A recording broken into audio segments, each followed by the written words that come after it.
Welcome guys to another video. Today I decided to do in commentary, I would say, maybe like a little reaction. I don't know what to call it, but we're gonna be looking at My Story Animated. As you can see the gameplay in the background.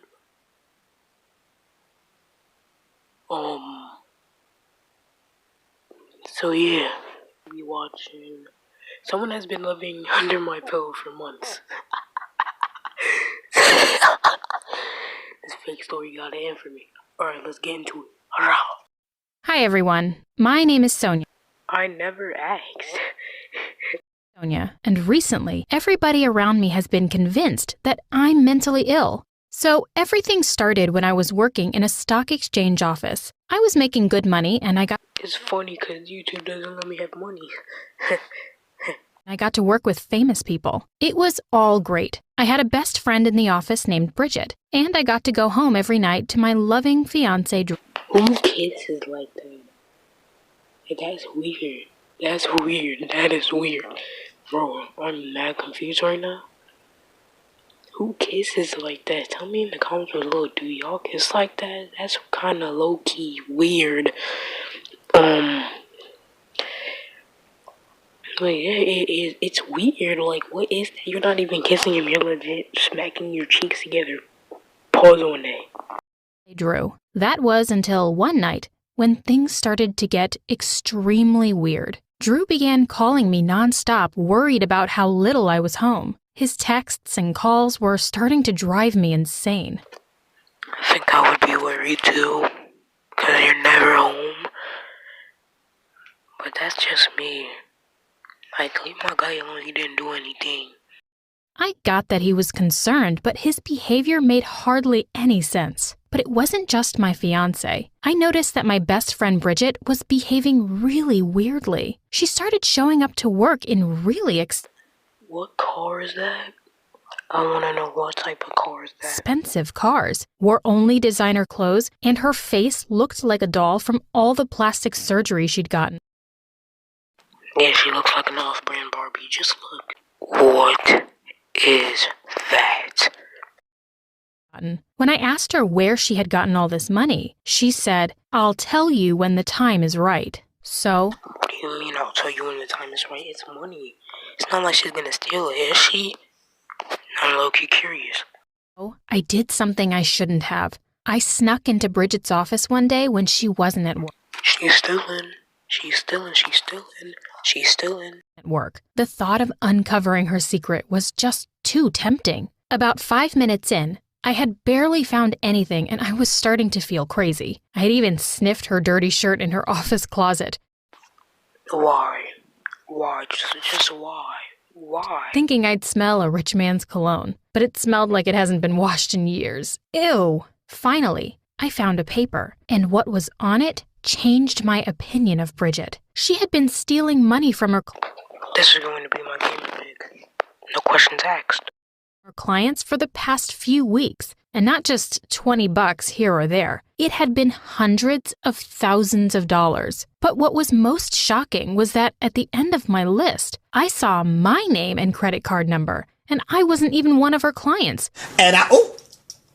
She was stealing from my tab too. Without even thinking, I brought the paper to my boss. He told me they would call the police and they'd launch an investigation. The next day, Bridget came into my office to chat. She gave me my pads that she had found on her office floor. Hey, yo, what the fuck? Floor. She knew I used the silly pink pads with flowers on them. Other than being embarrassed, I knew in that instant it was over. She was going to know it was me who told on her. The next thing I knew, the police officers stormed the room and were putting her in handcuffs. She screamed at me, telling me I was going to pay for what I did. Should have done the risk. Take it. It sent a chill down my spine, but I knew she couldn't do anything. A few days later, as I was coming home from work, a huge guy dressed in all black started following me. I changed sides of the streets and watched as he changed sides with me. When I started walking faster, so did he. Are you Sonic? Go, go, go, go, go, go, go, gotta go fast. Gotta go fast. My heart started beating out of my chest. I was terrified, and before I knew it, I had made a wrong turn into a dark alley with only one exit. The man kept walking toward me. I scrambled around a corner trying to get away. Who knew what he would do to me? I tried to squeeze under a sharp chain fence to What the hell? What is that face?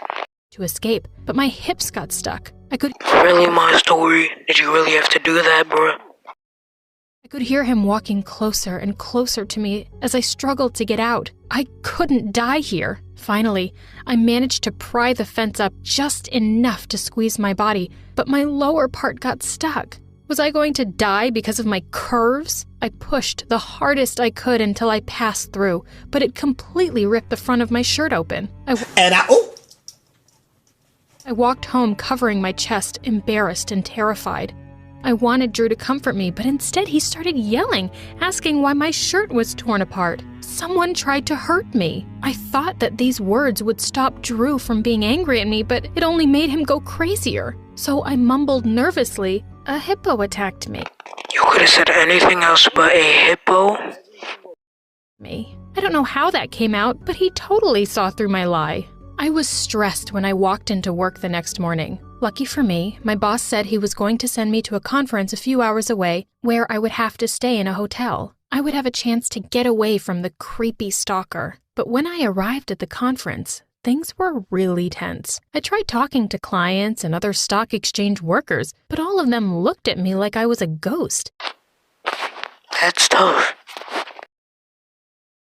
I started second-guessing everything I was doing. Did my breath smell? Had I said something stupid? By the second day, people had started speed-walking away from me whenever I came near them. It was like I had the plague. People were actually afraid to come near me. I'm finna skip to the good part, so... yeah. As I laid down in my bed, I felt something hard inside my pillow. I reached inside and pulled out a microphone. You said someone was living under your bed. Pillow. Not a microphone not someone stalking you. My heart dropped. The man had been in my room. In a panic, I searched the rest of the room. I pulled out microphone after microphone and dozens of cameras. I finally had some evidence, but at that moment, I realized my room wasn't safe. I ran down. Gotta go fast. Gotta go fast. Gotta go fast, too fast, too fast, faster, faster.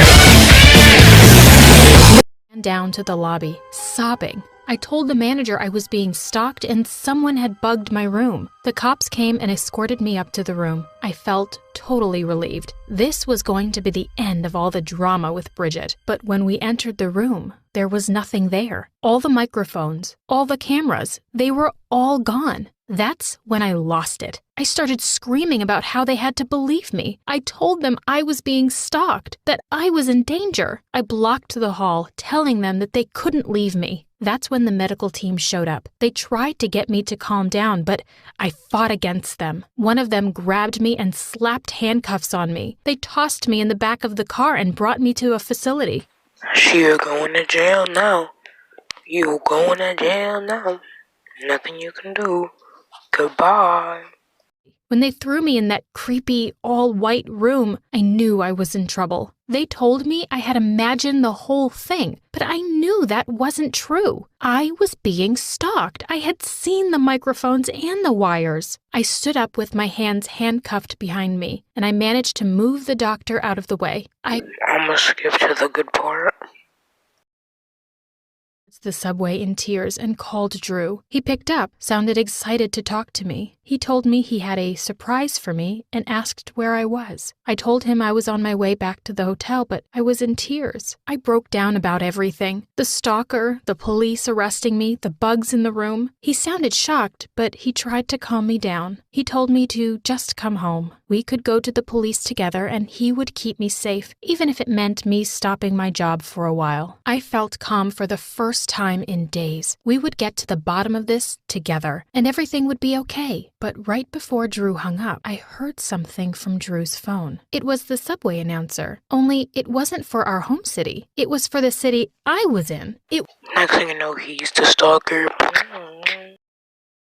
It was for the subway I was standing in front of. Before I got a chance to ask, Drew hung up. My heart fluttered. Had Drew come here to surprise me? I raced back to the hotel to meet him, but when I hurried up to the room, I saw the stalker standing outside my door. I froze. He held cameras and wires. Drew stepped out of the room, carrying more wires. I couldn't believe my eyes. Drew was behind all of this? He knew my stalker? I screamed at him and he revealed the awful truth. I stayed at work so late he was sure I was cheating. He hired the man to find out the truth, but after I saw him following me in the alley, Drew changed his plan. He hired the man to try and scare me, thinking it would keep me from staying out at night or going anywhere that wasn't home with Drew. Before I left for the conference, Drew turned my location on my phone so he could see everywhere I was going. He was convinced I had to be calling the man I was cheating on him with, so Drew, you crazy.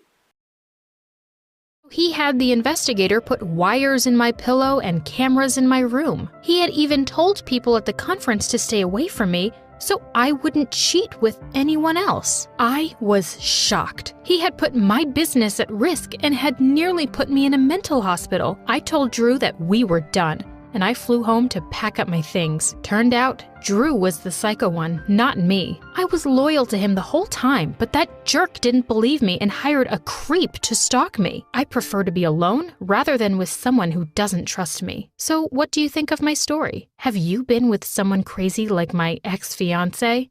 Let me know in the comments down below. The fact that he hired a stalker to stalk her, basically, it's crazy. It's stupid. And I really think he should not have done that, because I thought that he was a stalker, but no, he hired someone to be the stalker. And basically that's just my point of view. She said that someone has been living under her pillow. Yeah, it was a camera, so that's not really somebody. So this story is a clickbaiting master war. But all due respect, I think it's very fake. So, yeah, I'll see y'all in the next video. Peace.